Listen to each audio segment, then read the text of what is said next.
We don't believe in only cash flow. Cash flow properties, in my opinion, make you broke. And you're not going to hear that from a lot of people. But if you're not getting growth in the area, then I'm Mhm. telling you, any capital expenditures that surprise you will wipe out years of cash flow.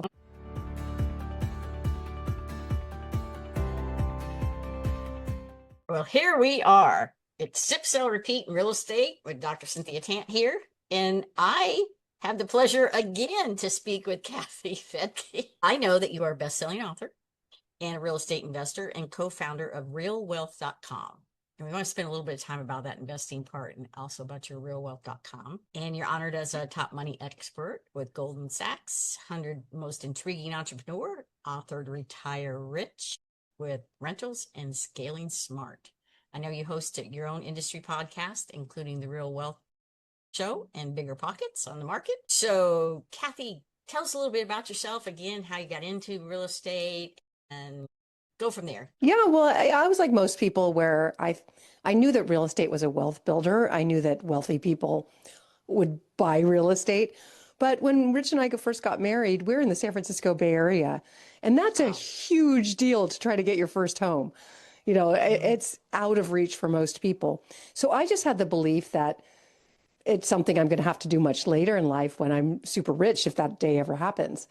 Well, we did everything properly. We went to our financial planner and they told us to, invest, have these different buckets, I guess you could say. That, but also like an emergency fund and just a savings account. And then, 10% for investments, 10% for these little buckets of where your money goes. So we really thought we were on track until one day in 2002, my husband had just come out with his book called Extreme Success. He was doing great. I was a stay-at-home mom and living my dream.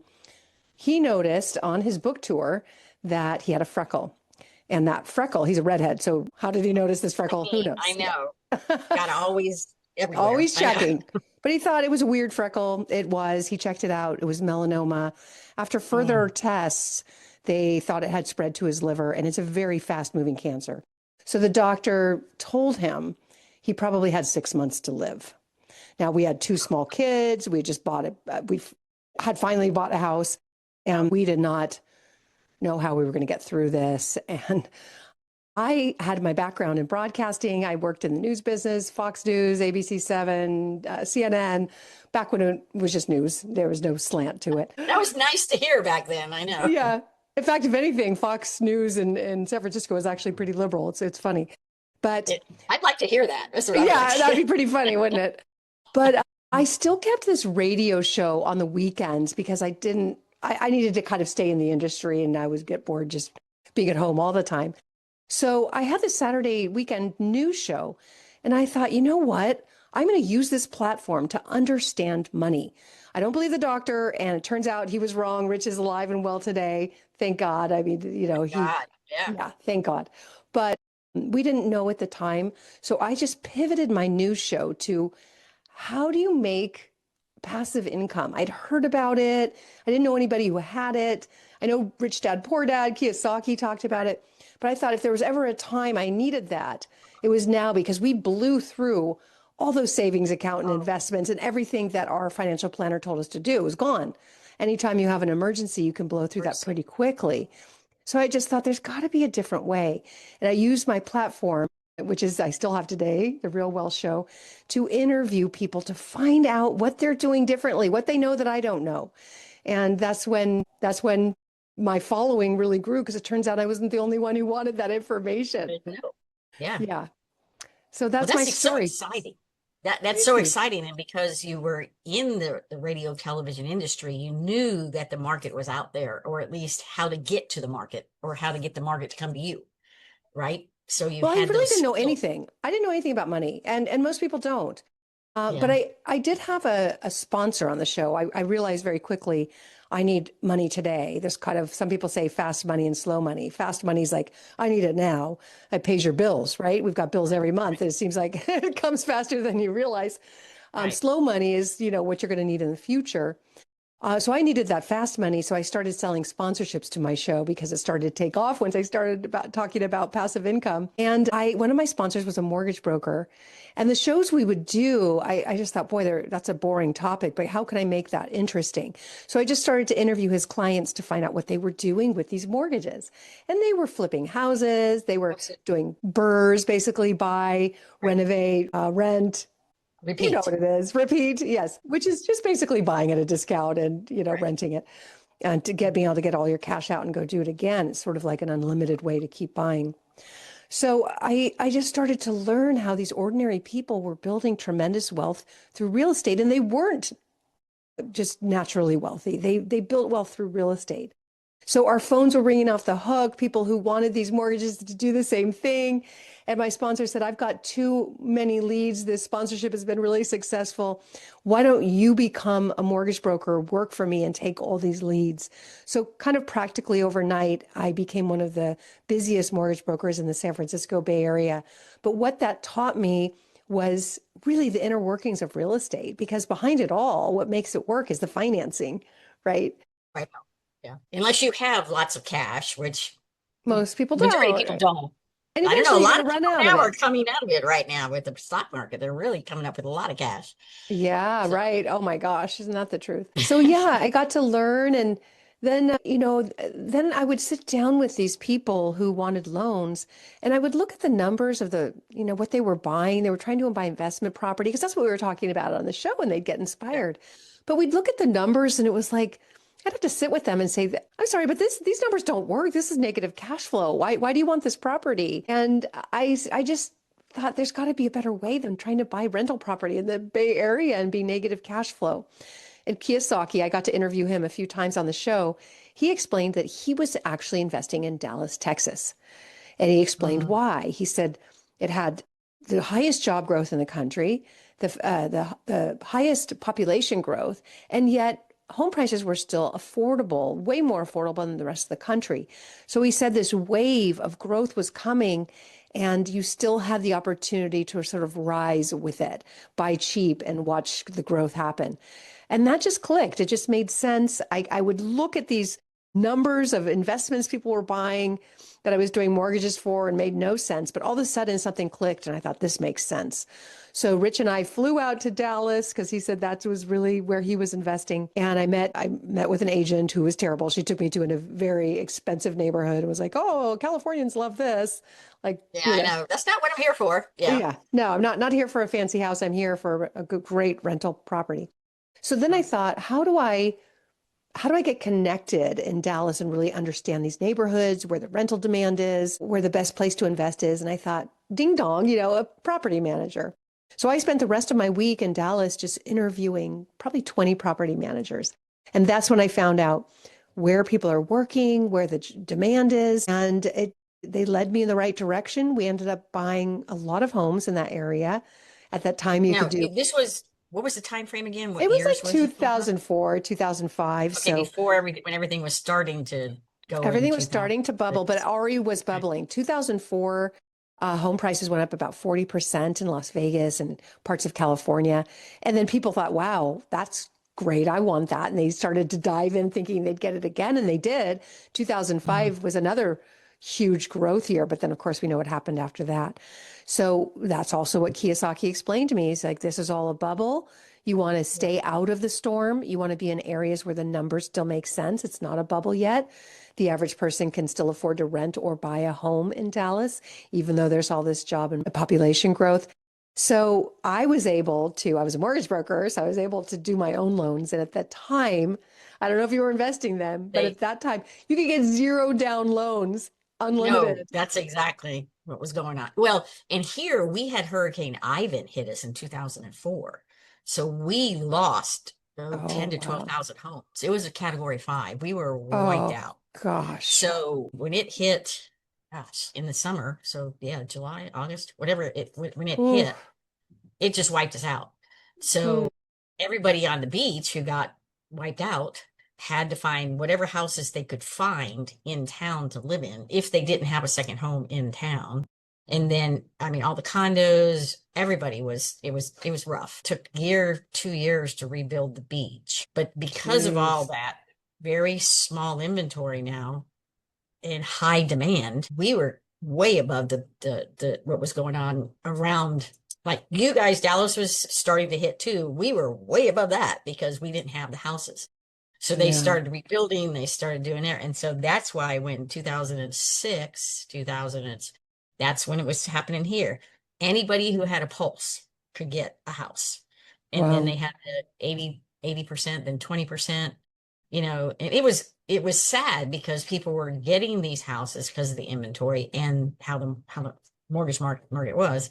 But then that's when the crash came. And Yeah. so that had the foreclosures and the short sales. I don't even want to talk about short sales. They are not short sales. They're not short, and we had to go through, The long you sales. know, Yeah. they were Yeah. unbelievable. That was But that we was had tough. that at the same time happen to us because our Yeah. inventory went so small Oh and the high boy. end stuff was off the table. So yeah, I went through that mess. Survived. I mean, that was very, I guess you would say, prosperous for those of us who had that database that had to get off the beach and find any house they could live in, Yeah. anything that was still standing. So yeah, it was quite traumatic. I was in a historical home. I mean, the roof went off, but the house was still standing, And the crazy thing is my brother and I had bought a beach house 2 years before for $84,000. It was crazy. It was really cheap. But 2 months before Hurricane Ivan hit us, we sold it for 450. And Hurricane Ivan took it off the beach. Like Oh my it was gosh. gone. Yeah.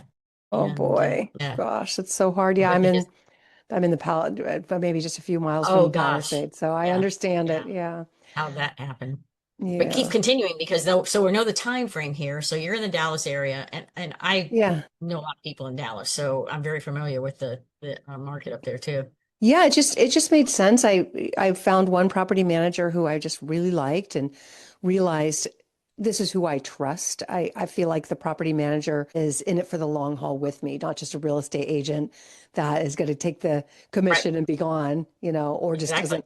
So many times, real estate agents, they shouldn't do this, but they'll give an estimate of what they think a property will rent for, and they have just no idea. So don't trust them for that. That's what property managers are for.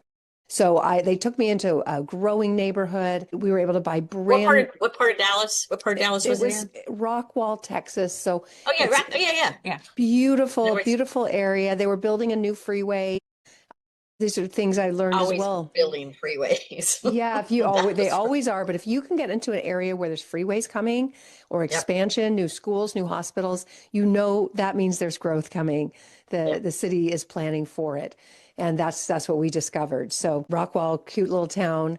And I came back to San Francisco, talked about what I had just purchased, and our phones again rang off the hook with people saying, "Oh, I want to know who you worked with and who's the property Work with. manager and the agent and Right. the insurance company and all that." So we gave the referrals, and that's when I realized this is what people need.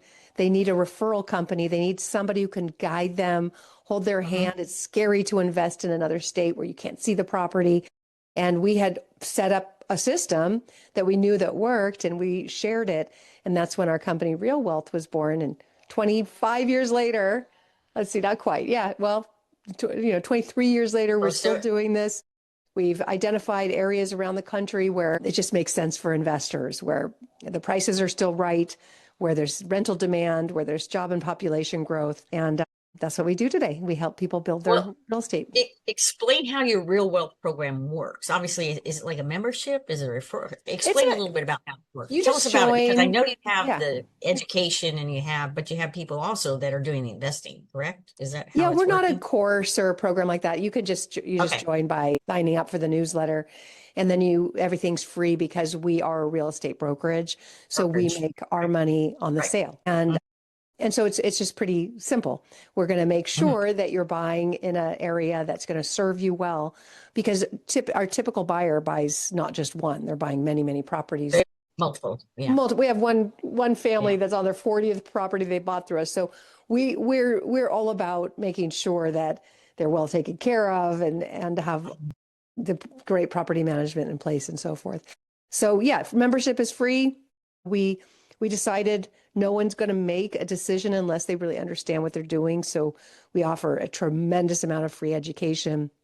I've been I asked, love that. oh, Yeah, I yeah, love that. So because you get into some of these groups, $99 a month, and you yeah, don't have the personal, you learn, there are some that are excellent. I mean, not no yeah. doubt, but having that where you're actually assisting. So do you have within your network then, because you're not licensed in all 50 states for a realtor, No, but you we are have a mortgage. referral agreement, But broker to are you still broker. doing mortgages or or just real No, estate? mortgages You're are not doing hard. mortgages. No, they're so hard.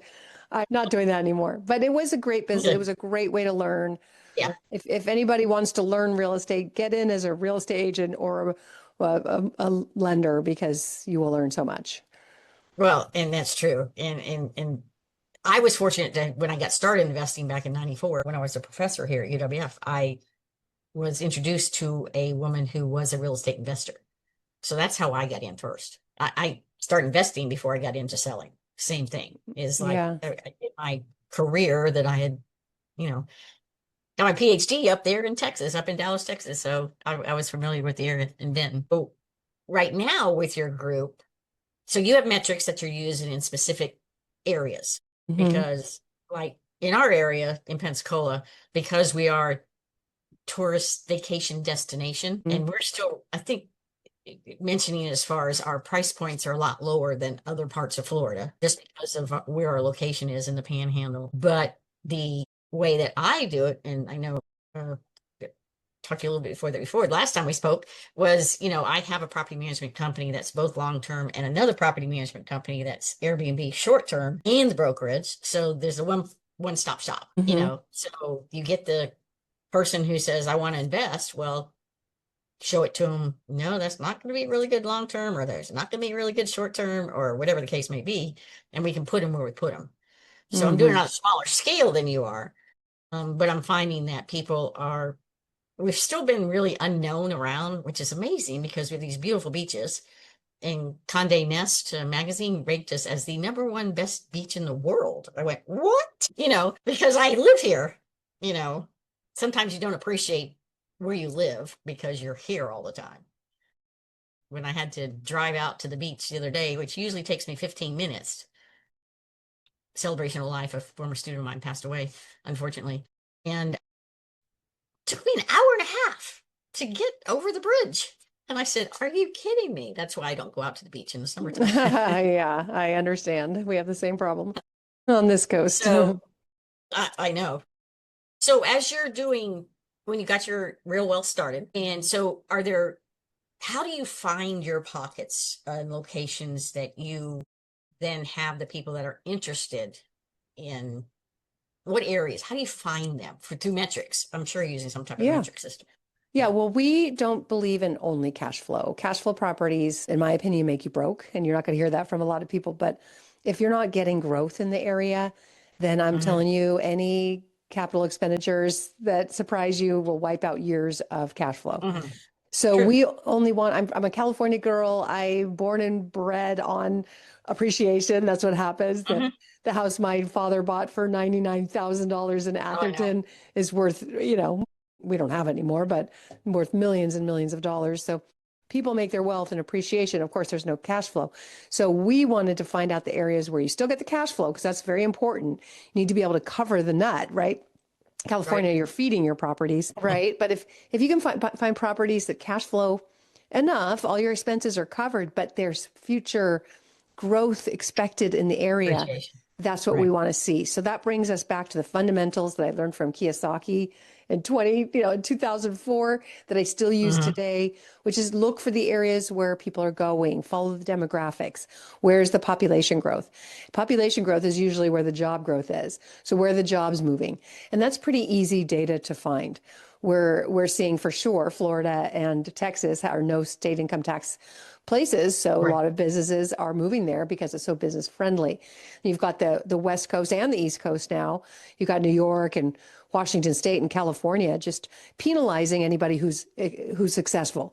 If you've got the millionaire tax and the billionaire tax, and guess what? You tax those people, they're going to leave, and they're leaving to places where they're more welcome. And again, that's Florida and Texas. Still, we're very bullish on those areas. And we think it's a buyer's market right now there. So why not?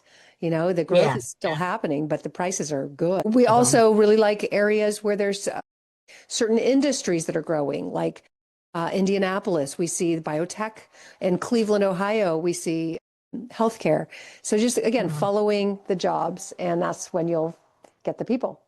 Well, because if they are moving into the area where the growth, they've got to have some place to live, and then for the investors would, from a rental perspective, like we're seeing in our area, our local people, even though our average price is only 315,000, take the beach out of it, but 315,000 in this area, our local folks can't qualify for that, because they're servers, they're they're people they're feeding us, all the tourist industry, and they're doing the service people, they're doing our yards, they're repair people and everything all the time. So they have a hard time. Now we have a big military community, so that helps, to from that standpoint too. Are you working, do you have a specific number of people that you work with in your group, or is it just anyone who belongs to Real Wealth can get all your information and then start looking at the areas that you're looking at and explain that process then? Yeah, we have 88,000 investors now within the network, and you just go to realwealth.com, sign up with your email address and contact information, and you're in. So it's not complicated. Every Thursday, we offer an educational webinar. We do live events. And again, these are free. I've often talked to my staff and said, why don't we charge a little bit? We're doing a lot of work. And they don't want to do Yeah. it. They want to be the group that doesn't charge for that. And we've helped a lot of people with really high level education that we offer for free. So, and then you get to speak with one of our investment counselors who are extremely experienced. They're just not people we grabbed off the street. They are often investors who bought a bunch of properties from us, and they just love, they love real estate. They want to quit their tech jobs. So they come on over and become, investment counselors helping others. So you get a lot of great advice. Someone could kind of look at your portfolio and see what you could do differently, how you could reposition things, or if you're just starting out, what you need to do to get over, to take that next step and get off the fence. There you go. Well, getting off the fence, that's the big thing I found. And I've Yeah. also found that, and maybe talk a little bit about this too, is that I have a number of my investors are men, and I give them advice and they take it and they buy, and they do pretty good. The gals just hold back so much, and it They drives me worry. crazy. I Yeah. know it drives me crazy, especially a lot of my friends now are retired from their jobs and have pretty nice nest eggs, a number of them in California. And I'm going, you guys, look, you've been here to Pensacola. Look, Yeah. let's get let's get something. Getting that person off the fence as a first time investor. What are some of the things that you've worked with or heard from or taught to maybe help that person that's listening to us right now to get off the fence and make that first move? Oh, I'll never forget in 2012, might even have been 2011, one of our actual friends came in and brought his wife, came into the office, and he knew it was a good time to buy. I mean, imagine prices were down They're so just, low. yeah. So he brought her into the office, and she just burst into tears, and she was so scared. And I understand, because women really need security. That's what Mm, makes us feel comfortable, is knowing that we're going to be okay. We're not going to get tossed in the mm. streets. Family, right? I got to make sure that we put food on the table for. Oh yeah, I mean, if you go back, just go back a few generations, women didn't have it so good. Oh, So that's it. yeah, That's in yeah, our DNA. So we yeah. want to be protected, and we want security. So she just burst into tears because she was so scared. And I know that fear is all it is just not knowing. That's all it is. Of course, you're going to be scared if you're blindfolded and walking into a room that you don't know what's next. You Mm. don't know what's there. So I just wanted to take off the blindfolds, right? So I looked at her husband and I looked at her and I'm like, it's okay. Why don't, we've got great teams that can help you in Dallas and Houston and Austin and Tampa. Why don't you go on our property tours? Leave your husband at home so that he's not influencing you. You go get the information, because going and seeing the market is super helpful. Meeting the Yeah. team, walking into the property manager's office, walking through the homes, talking to the neighbors, the neighbors telling you how much they love the neighborhood. That's what we need. Then you're not blindfolded, you're not scared, you're not in the dark. So funny enough, she came back from the property tours with Real Wealth and came back with 5 properties. And her husband's like, whoa, whoa, slow down there, lady. So that's all it is. Fear is, to me, just an example that you need more information. It's telling you something, it's trying to protect you. But instead of letting it stop you, the question should be, what do you need? What do you need to feel like you could take the next step? What's the information you don't have that you need? Like again, it might be, who's going to rent my place? Well, find out, who's working in the area. What are the jobs? The property manager can walk you through all of that. And I agree. It's interesting because I've only just focused in this area for 30 years now. I haven't gone into other areas, or have had the opportunity. I just haven't. And so from that standpoint, we have the ups and downs here. But when I start talking and listening to many other ladies that are in the investment world now, I am seeing more come into the investment world, but they're still hesitant. Although the younger gals seem to be like way more motivated to get going than us me older. Do you see that as a generational thing that anybody you're working with within your group, or do you I see? mean, possibly, because we see so many young women that are not afraid, and Yeah, I think the latest statistic is more single women have bought homes than it men. is. It is. So The gal that I would talk to yesterday, that's the best ones right now. Single women, they're yeah, getting their houses on their own. They don't have to be married, or they don't have yeah, to have a partner or anything like that. They're making good enough money that they're going, okay, I'm going for it. I'm going Yeah. for it. I don't need to wait. Yeah. So I think it could be generational. I don't know at what stage things change, but I can tell you my mother grew up at a time when she wasn't even allowed to be on a checkbook, have a bank account herself. I I know. grew up watching that. I grew up watching my mother have to ask my father for money to go buy the groceries. Yeah. So the lack of empowerment, just one generation away from me, I'm proud of myself for being able to break through that, and live in a way that I could do it on my own without a man. I'm Mhm. happily married, but Married, and got a good guy, right? yeah, I got a good guy, but like I would be okay. So I think our daughters, our younger generation is buffered a bit from I guess the boomers and the silent generation, that where women did Mhm. not have much say at all. In fact, when I started Real Wealth, it was always rooms full of men, always, like you said earlier. And then slowly, wives started to show up, and they would dress up, and they would look beautiful, and they would like getting out of the house and wanting to find out, who's this lady that my husband's going to listen to? Yeah. Who is this person?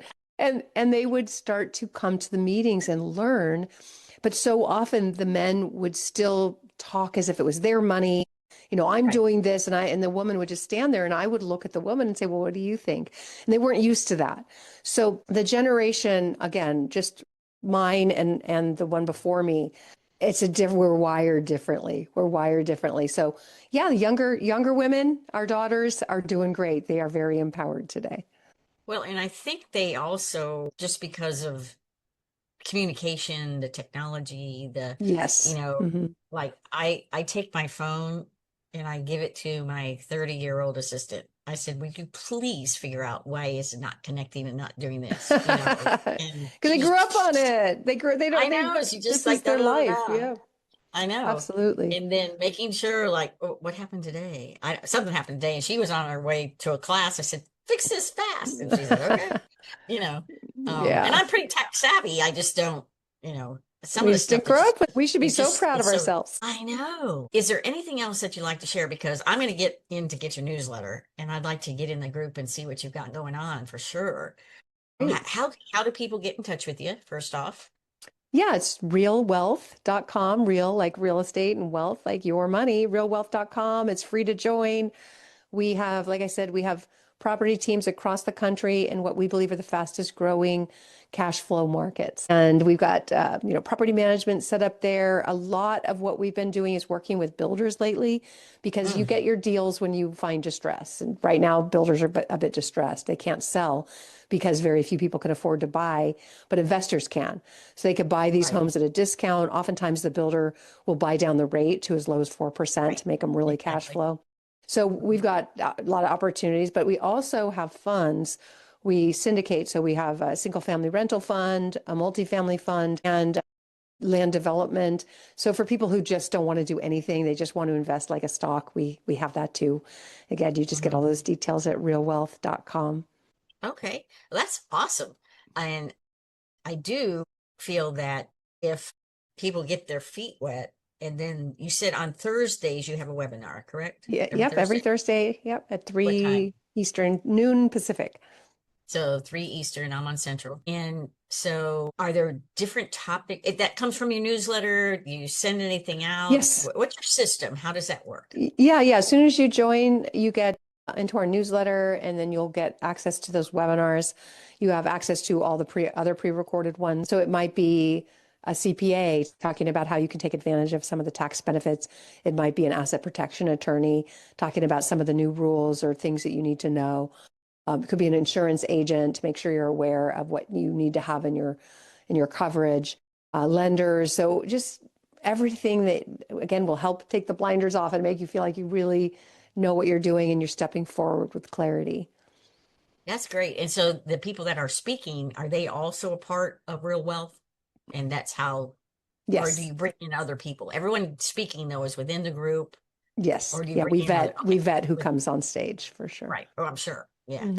And so they've been in the program, or they've exhibited, or been involved with some of your clients then, or some of Yes. your, what do you call your group? Real Wealth, but they're not We call them clients. members or Members. investors. Okay. Yeah. And is there any financial requirement to become in there, to No, we bring to have the table? programs if you're just Okay. starting out. I mean, Right. you need to have good credit to be able to get a Right. loan. We don't teach wholesaling or flipping. We are buy and hold investors. So you do need to have a job because that'll help you qualify for a loan. You need to have good credit and money for a down payment. You don't do flips or wholesaling. Yeah. So you just do passive income, hold. Yeah. But what happens if somebody wants to sell their inventory or something? Do you They can assist just, with that then? they can work with the team. Yeah. We're not licensed in those Okay. states. So they would work with the team we Right. have out there. To work with a team that you have. Mhm. Well, this is awesome. I don't know what just happened just a minute ago, but this is really great. I'm going to be sharing your information too with some other folks that I know so that we can get in touch. And they're over in several of them over in the California area. They're over in Sacramento, Great. Thank you. in the stack right over here. So Yeah. they go out next week. Okay. And thank you again for joining me again. And I'm really excited about getting on here and checking it out and see if there's something I can do too. And the people that I have here. If you're inspired by these powerful women in real estate, you'll want to catch the next conversation. Click the video on screen to keep sipping, selling, and leveling up your game.